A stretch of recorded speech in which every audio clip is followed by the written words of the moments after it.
créer une borne entre une route de la paix, entre Saint-Cyr, Cahors, et ce 18e arrondissement qui a accueilli pendant de nombreuses années à la fois Fourier, mais bien entendu André Breton. Donc il y a un vrai lien, il y a une vraie connexion par rapport à la mémoire. Et ça, nous pensons aussi que le patrimoine et la mémoire est important aussi dans cette notion de paix, de ce soutien de la paix. Et donc ça, c'est une des propositions, une des réflexions en fin de compte que nous avons.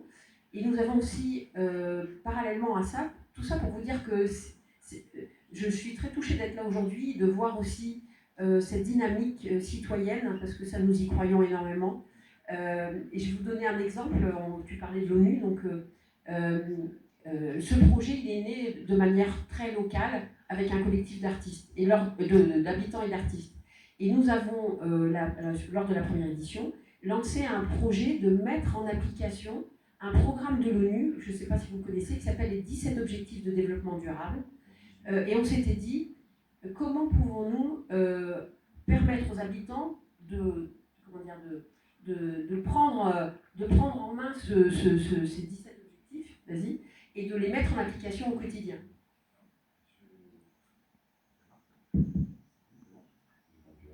Oui, donc si je peux permettre, on m'a dit qu'il ne reste plus que quelques minutes. Donc là, ça très bien, ça fera la transition avec l'intervention de Michel demain à Saint-Cyr-la-Popie, justement. On va simuler un procès de l'ONU, comme faisaient les surréalistes. Voilà.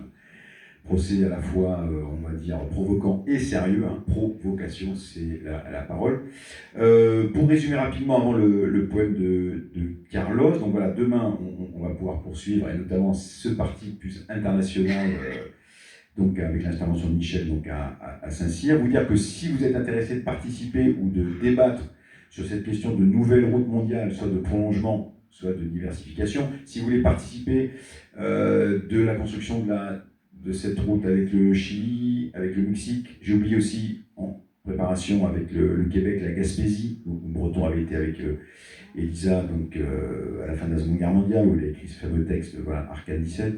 Le Japon, moi j'avais été, mais voilà, s'il y a des gens qui veulent travailler sur ces liens avec Atsuko, même si elle n'est pas là, on peut échanger. J'espère qu'elle va revenir en France et que la santé de son mari va s'améliorer. Donc n'hésitez pas à prendre contact avec nous, avec les gens, les organisateurs du festival, on travaille tous ensemble. Et puis peut-être, est-ce qu'il y a une question, une remarque avant la lecture du poème de Carlos? Est-ce qu'il y a des demandes de précision, intervention?